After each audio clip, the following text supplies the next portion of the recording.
Assalamualaikum warahmatullahi wabarakatuh. Saya Isma Febrianti, kelas 12 IPA 2, akan mempresentasikan tentang novel Kemelut di Majapahit.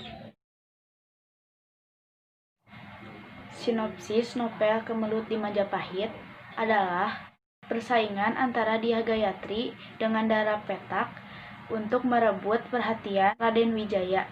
Adipati Ronggolawe telah mengetahui bahwa pengangkatan Patih Hamengkubumi Kerajaan Majapahit yakni Senopati Nambi adalah pengaruh bujukan dari Dewi Petak.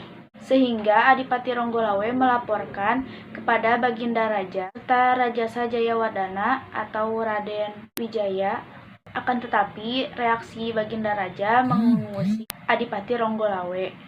Baginda Raja Kertarajasa mendengar sendiri rencana pembunuhannya oleh Dara Petak dan Patih Nambi. Kemudian Dara Petak dan Patih Nambi dihukum mati, dan Baginda Raja Kertarajasa meminta maaf kepada Ronggolawe.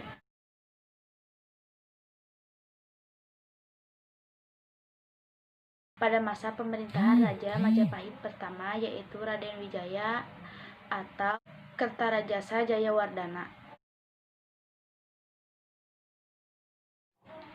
Latar waktu pada masa Kerajaan Majapahit pertama, yaitu Raden Wijaya atau Kertarajasa Jayawardana. Latar tempat di Kerajaan Majapahit, tepatnya di daerah Mojokerto, Jawa Timur. Untuk latar suasana menegangkan dan menyedihkan. Yang pertama, Raden Wijaya berhasil menjadi raja pertama Majapahit yang bergelar Kertarajasa Jayawardana. Yang kedua, Ronggolawe diangkat menjadi adipati di Tuban. Yang ketiga, Sang Prabu telah menikah dengan 4 putri dari mendiang Raja Kertanegara. Keempat, mendiang Prabu Kertanegara mengutus pasukan Pamalayu ke negeri Melayu.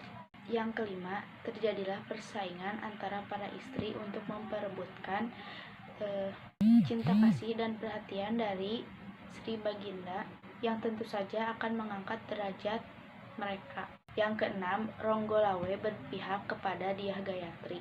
Yang ketujuh, Sang Prabu mengangkat Senopati Nambi sebagai patih Kerajaan Majapahit.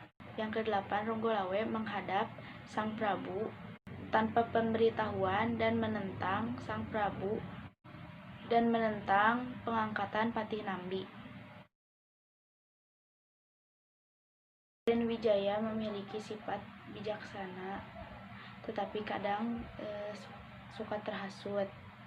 Peristiwanya, pada saat pengangkatan Nambi sebagai patih raja, Ronggolawe mempunyai sifat tegas dan berani bertindak. Peristiwanya pada saat dia berkata pada Paduka bahwa pengangkatan Nambi itu tidak adil. Dara Petak dan Patih Nambi memiliki sifat jahat dan berkhianat. Peristiwanya yaitu ingin membunuh raja dan menguasai Majapahit. Dan yang terakhir, keempat, istri raja memiliki sifat setia pada Paduka. Tetapi Dyah Gayatri merasa tersaingi saat Paduka menikahi Dara Petak.